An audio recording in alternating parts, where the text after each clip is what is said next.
What's up guys, I'm gonna show you in today's tutorial how to connect Bitget Wallet to your X Empire.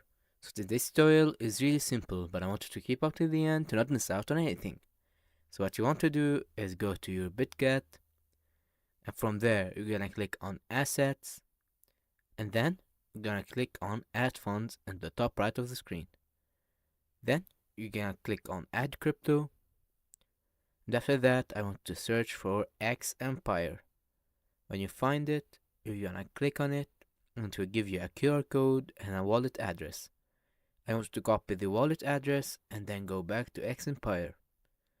There, you're gonna scroll down and find Bitget. I want you to click on it and it will give you two options. Yes, I have a wallet, and no, I don't have, so let's create it. But in this case, I have a wallet, so let's click on yes, I have a wallet. To take you to this page where you will paste your address right there.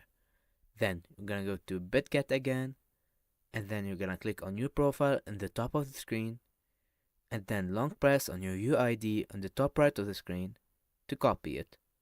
Then you're gonna go back to X Empire and paste it in the UID section. Then you're gonna press save and choose, and you're all done.